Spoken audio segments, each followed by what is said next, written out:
वो ये कह रहे हैं, देखो उनका षड्यंत्र। उन्होंने कहा कि डीएम एसएसपी जाके व्यवस्था करेंगे, एसडीएम जाके व्यवस्था करेंगे। उनका लक्ष्य क्या है, इस बात को समझो भाई। धर्म आपका व्यक्तिगत मामला है, कोई आपको अपने धर्म को मानने से नहीं रोक सकता।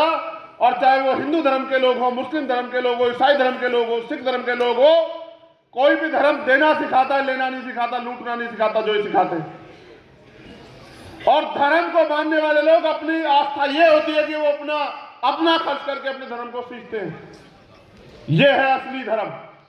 इन्होंने व्यवस्था की है कि बैनर लगेंगे जनप्रतिनिधियों के, वो सरकारी खर्चे पे लगेंगे और मंदिरों में लगेंगे। और मंदिरों में जो एमपी एमएलए हैं, क्योंकि उनकी सरकार है वहां, तो इनके नेता वहां मुख्य अतिथि होंगे। आप सोचो, ये मंदिर को राजनीतिक घर बनाना चाहते हैं कि मंदिरों में इनके नेता जाएं, सरकारी खर्चे पे जाके भाषण दे और भाषण देके कहें कि देखो हमारी पार्टी ने किया है, इसलिए आप हमारे साथ जुड़ जाओ। ये हमारे दलित पिछड़े वर्ग के लोगों को बेवकूफ बनाने की तैयारी है, उनकी वोट को लूटने की तैयारी है। ये कोई धार्मिक नहीं है। अगर धार्मिक होते हैं तो मंदिर छोड़ के गोरखपुर का ये लखनऊ की सत्ता पे नहीं बैठे होते, आप सब लोग जानते हैं। हमें अपने समाज को सावधान करना होगा। हमारी बहनें वहां जाएंगी मंदिरों में पूजन करने के लिए, ये वहां अपनी बात बता के उनको बेवकूफ बनाने का काम करेंगे। हमें ज्यादा बड़े पैमाने पर, मैं आपसे कह रहा हूं कि अपनी बहनों को इस आंदोलन से जोड़ना पड़ेगा, हमारी मां को तैयार करना पड़ेगा। हमारी बहुजन सेवनियां, जो इतिहास उनका गवाह है, इतना बड़ा इतिहास है, मां सावित्रीबाई फुले से लेके मां अवंतिकाबाई लोधी, मां झलकारीबाई, मां पन्नादाई, इतना बड़ा इतिहास है जिसका कोई तोड़ नहीं। उन वीरांगनाओं को, जो आज की वीरांगना, उनको तैयार करना पड़ेगा। कुछ यहां बैठी है, कुछ घर पे है, उनको हमें जाके समझाना पड़ेगा कि इनसे कहो कि अगर वास्तविकता में तैयार करना है तो इन महिलाओं को सशक्त करो और हर महिलाओं को रोजगार दो। अगर तैयार करना है तो सुरक्षा करो बहन बेटियों की। उत्तर प्रदेश में और देश में जहां तुम्हारी सरकार है, निकम्मो, बहन बेटियों की सुरक्षा नहीं कर पाते हो, भाषण देते हो,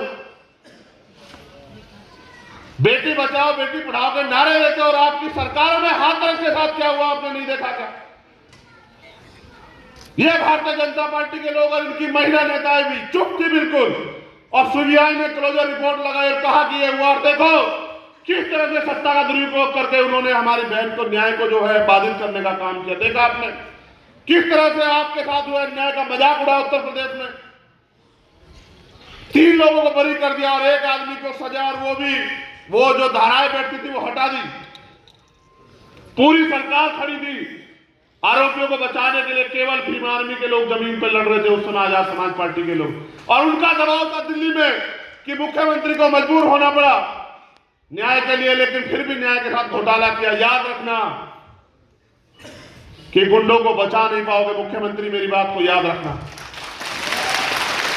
क्या उंगली दिखा के बात करते हो? सदन में नहीं हुआ, मैं सदन में वरना देता जवाब, अपने लोगों की तरफ से बताता कि उंगली कैसे दिखाई जाती है। घमंड तो बहुत बड़े बड़े अहंकारियों के दूर हुए। मैं इसलिए उत्तर प्रदेश के लोगों को ज्यादा निर्देशित करना चाह रहा था क्योंकि उनके यहाँ पंचायत, उसका नगर पंचायत का चुनाव आ गया अप्रैल में। और आपने देखा जब ये आपके बीच में आए तो आप पूछना इनसे कि बताओ पिछड़े वर्ग के लोगों को नगर निकाय में आरक्षण ना मिले, इसकी तैयारी क्यों करके रखी है आपने? क्यों इतने दिन तक आपने जो है वो ट्रिपल टेस्ट पास नहीं करवाया? हमें अपने लोगों को समझदार बनाना पड़ेगा, जागरूक करना पड़ेगा। ये हमसे रिश्ते भी वोट के रखते हैं। जिस दिन वोट का अधिकार आप पे नहीं था, ये आपको शूद्र कहते थे, अछूत कहते थे, नीच कहते थे, आपके अधिकारों को इन्होंने छीन रखा था। ये आप जानते, इतिहास पढ़ के देखो कि किस तरह परंपरा कुरीतियों के नाम पे, सती प्रथा, विधवा, तमाम कुरीतियों के नाम पे इन्होंने देश की महिलाओं को जो है शोषण करने का काम किया। ऐ मेरे मूल निवासी बहुजन समाज के लोगों, अपने दिल पे हाथ रख के पूछो कि सती प्रथा के नाम पे अगर आज सती प्रथा होती और आपके घर में अगर आपके घर में कोई बहन विधवा हो जाती, चाहे वो आपकी बहन हो, भाभी हो, मां को, उसको संखलों में बांध के अगर जलती चिता पे लिटाया जाता तो आपके छाती पे क्या बीतती, आपके दिल पे क्या बीतती, आप सोच के देखो। क्योंकि तब हम पे अधिकार नहीं थे। देश तब गुलाम हुआ जब इस देश के बहुजनों को लड़ने का अधिकार नहीं था, उनको हथियार उठाने का अधिकार, तब गुलाम हुआ। आज गुलाम करके दिखा दो। अगर किसी की मां ने दूध पिलाया विदेशी की, चाहे वो चाइना, पाकिस्तान या कोई सा भी देश हो, जिसको गलत फहमी अब गुलाम बना के दिखा।